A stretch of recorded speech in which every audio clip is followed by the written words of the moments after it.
If you think the only way to lower blood sugar is to cut out every carb you love, I want to stop you right there, because that idea has discouraged a lot of people who could have improved much faster with a smarter approach.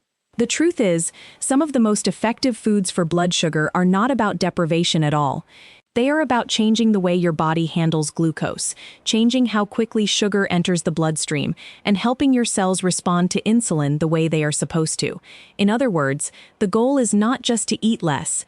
The goal is to help your metabolism work better. And when you do that, blood sugar can start improving surprisingly fast. I'm Dr. Sophie Hale, and in this video I'm going to walk you through some of the best foods to lower blood sugar quickly and naturally, while also explaining why they work.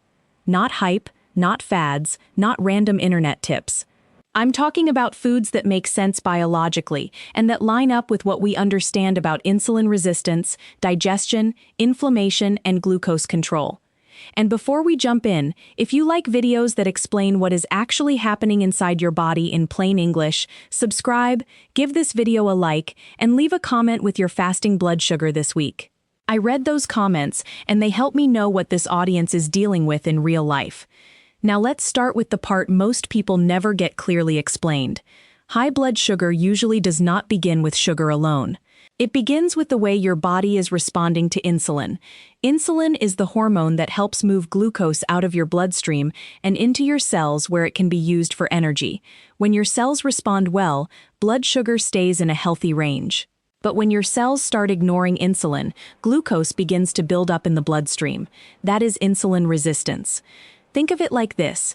Insulin is knocking on the door of the cell, but the cell is not opening properly, so the body sends more insulin, then more, then more. And over time, both insulin and blood sugar can stay higher than they should. That is why some people feel like they are doing okay and still have stubborn numbers. It is not always about willpower. A lot of it is happening at the cellular level. The good news is that certain foods can help in three major ways.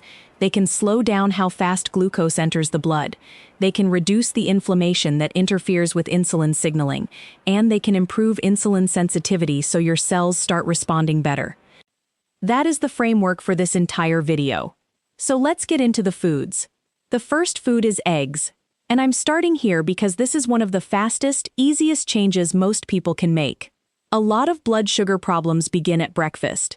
If your day starts with cereal, juice, sweet coffee, toast, pastries, or even healthy granola that is basically dessert wearing a wellness label, you may be setting yourself up for a roller coaster before 9 a.m. Eggs are different. They are rich in protein and naturally very low in carbohydrate. That means they have very little direct impact on blood sugar. But there is another reason they help. When you begin the day with protein instead of refined starch, you often see better glucose control at the next meal too. That means breakfast affects lunch. And lunch affects the rest of the day. 2 or 3 eggs in the morning can be a simple anchor meal. Scrambled, boiled, poached, or folded into vegetables, it does not matter nearly as much as consistency. If you want a lower spike tomorrow morning, breakfast is one of the first places to fix. The second food is avocado.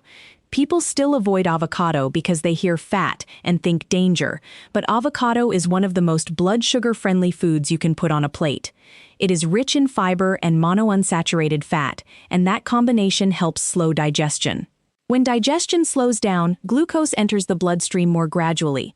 That is what you want, not a flood, a slow release. Avocado also helps with satiety, and that matters more than people think. If your meal keeps you full, you are less likely to go hunting for something sweet an hour later when energy drops and cravings hit. Half an avocado alongside eggs, on whole grain toast, in a salad, or next to a rice-based meal can soften the blood sugar response of that meal. You do not need to fear the calories if the food is helping you stay stable and eat less impulsively later. The third food is lentils, and this is where I want to make an important point. Not all carbohydrates behave the same way. Lentils are technically a carbohydrate, yes, but they come packaged with fiber, resistant starch, and plant protein. That means they digest much more slowly than white bread, white rice, crackers, chips, or sugary cereals. This is one of the biggest mistakes people make. They hear carbs raise blood sugar, so they treat all carbs like they are identical. They are not. Lentils act very differently from ultra-processed starches. A half cup to 1 cup of cooked lentils can be a powerful swap for faster digesting carbohydrates. Add them to soup, stew, a grain bowl, or a salad. They are inexpensive, filling, and metabolically much gentler than many of the carb foods people eat every day without thinking twice. The fourth food is chia seeds. These tiny seeds do something remarkable when they come into contact with liquid. They form a gel, and that gel can help slow digestion and slow the absorption of carbohydrates from a meal. That matters because rapid absorption is exactly what produces those sharp spikes that leave people feeling tired, hungry, shaky, or foggy a little while later. Chia seeds also bring fiber and plant omega-3 fats to the table, which may support a healthier inflammatory balance in the body. Since chronic inflammation is closely tied to insulin resistance, that is not a small thing. 1 or 2 tablespoons stirred into unsweetened yogurt, oatmeal, or a smoothie is an easy way to use them. You can even let them sit in water or almond milk first, so they thicken before you eat them. The fifth food is cinnamon, but there is a small detail here that matters. Cinnamon is not magic, and it is not a replacement for the fundamentals, but it can be a helpful support food in the right context. It appears to help with blood sugar handling in part because certain plant compounds in cinnamon may support insulin sensitivity and glucose metabolism. The simplest way to use it is to pair it with a meal that contains carbohydrates. A little cinnamon in oatmeal, plain yogurt, coffee, or a smoothie is an easy place to start. The key is not to think of cinnamon as a miracle powder. Think of it as a small lever. Small levers matter when you use them consistently in a system that is otherwise moving in the right direction. The sixth food is apple cider vinegar. This is one of the few foods people sometimes notice on a glucose meter almost immediately. Vinegar contains acetic acid, and that appears to help slow stomach emptying and reduce the blood sugar rise after carbohydrate-rich meals in some people. That is why timing matters. If you are going to use it, using a small amount before a meal that actually contains carbohydrates makes far more sense than taking it randomly.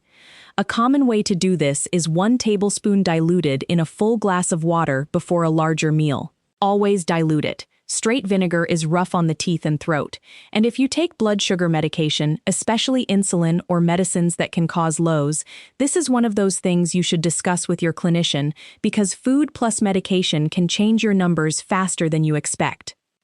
The seventh food is walnuts. Walnuts are helpful because they combine healthy fats, fiber, and a bit of protein in a way that can reduce the blood sugar impact of a snack or meal. They are also much better than the processed snack foods people often reach for when energy crashes in the afternoon.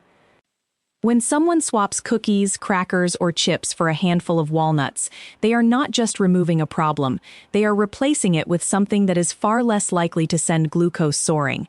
A small handful is enough. You do not need half the container. Keep them plain if you can. Sugar-coated nuts do not count as a blood sugar strategy.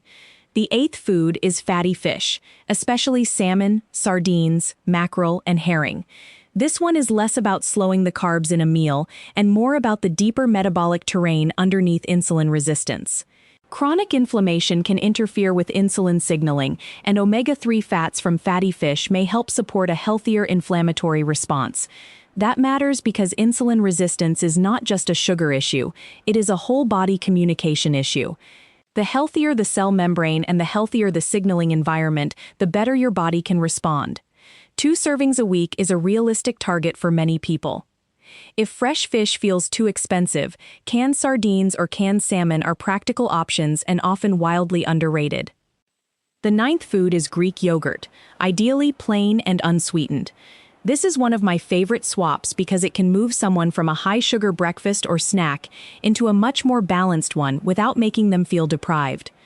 Plain Greek yogurt is higher in protein than regular yogurt, and that protein helps slow digestion and improve fullness. The problem is not yogurt itself. The problem is that many yogurts in stores are really desserts. They are loaded with added sugar, fruit syrup, or candy-like mix-ins, and then people wonder why their healthy snack spiked them. Plain Greek yogurt with chia seeds, a sprinkle of cinnamon, and a few berries is a very different food from a sweetened fruit-on-the-bottom cup.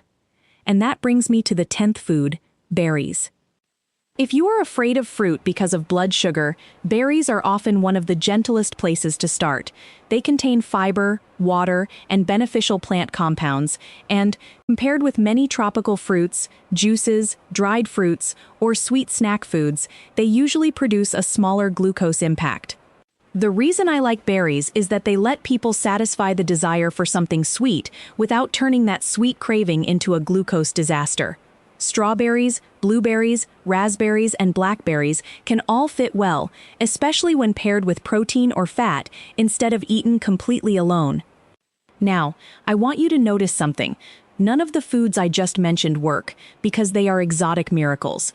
They work because they change physiology in predictable ways. They slow digestion. They lower the glycemic load of a meal. They improve fullness. They reduce the odds of rebound hunger, and some of them may help support better insulin sensitivity over time. That is what makes them useful. And now let me tell you about the mistake that stops a lot of people from seeing results. They hear a list like this, get excited, and then they keep eating exactly the same way while adding these foods on top of everything else. That does not work very well. The real power comes from substitution and stacking. Not cereal plus eggs instead of cereal. Not crackers plus walnuts instead of crackers. Not white rice plus lentils plus bread plus dessert. Lentils replacing one of the faster carbohydrates and building a more stable plate. That is where the change happens. Let me give you a simple example. Imagine someone wakes up and has sweet coffee and toast for breakfast, then grabs a muffin mid-morning, then has a sandwich, chips, and soda for lunch, then gets hungry at 3 p.m. and eats whatever is nearby. By dinner, their glucose has been on a roller coaster all day, and their hunger hormones are all over the place. Now compare that with this: eggs and avocado in the morning, Greek yogurt with chia or a handful of walnuts later if needed, lentils or beans at lunch, a vinegar-based salad before dinner, and salmon with vegetables and a sensible carb at night. That second day is not perfect. It does not need to be, but the body experiences it very differently. Glucose comes in slower, hunger stays lower, energy gets steadier, cravings calm down, and for a lot of people, their meter starts reflecting that very quickly. I once had a patient tell me she thought her body was broken because her numbers felt impossible to control. Every time she tried to be strict, she would rebound hard. So instead of trying to white-knuckle her way through extreme restriction, we focused on meal structure. Protein first, fiber first, better carbs instead of naked refined carbs, smart fats to slow the meal down, more repeatable habits, less drama. Within a couple of weeks, she was no longer seeing the giant spikes she had come to expect after lunch. Then her fasting numbers started easing down too. Not because of one superfood, because the entire day became more stable. That is how this usually works in real life. Not one magic bullet. Better signals, repeated over and over. And I want to say something important here. If you are already on insulin or other glucose-lowering medication, and especially if you are prone to hypoglycemia, do not treat this like a game. Healthier eating can absolutely improve your numbers, but when medication is also in the picture, your blood sugar can fall faster than expected. That is a good reason to monitor carefully and keep your doctor informed, not a reason to avoid improving your nutrition. Now, if you want to start using these foods without overcomplicating your life, here is a very simple plan. Tomorrow morning, have eggs instead of a high-sugar breakfast. Add half an avocado somewhere in your day. Swap one fast carbohydrate for lentils or beans this week. Use plain Greek yogurt instead of sweetened yogurt or a processed snack. Add chia seeds or walnuts to one meal or snack each day. Eat fatty fish twice this week if you can. Try a little cinnamon with a carbohydrate-containing breakfast. And if it is appropriate for you, use diluted apple cider vinegar before your biggest carb-heavy meal. That is enough. You do not need to do everything at once to see movement. The biggest mistake is waiting for the perfect Monday when you will suddenly transform your entire diet. Start with the foods that are easiest to repeat. The foods you can actually live with are the foods that change lab work, and that is the part people forget. Sustainability is metabolic power. Anyone can follow a punishing plan for 4 days. That is not the test. The test is, can you still do this in 2 months, in 6 months, in a year? Because if the answer is yes, then your body gets repeated exposure to the exact signals that lower insulin demand and stabilize blood sugar. That is where real change lives. I'm Dr. Sophie Hale, and if there is one idea I want you to take away from this video, it is this: you do not have to fear food to improve your blood sugar. You need to understand which foods help your body process glucose more calmly and consistently. Add more protein. Add more fiber. Add smarter fats. Choose slower carbohydrates. Replace the foods that spike you fastest with foods that steady you longest. That is how you stop fighting your blood sugar every few hours and start working with your biology instead of against it. If you found this helpful, subscribe, like the video, and leave a comment telling me which of these foods you are going to add first.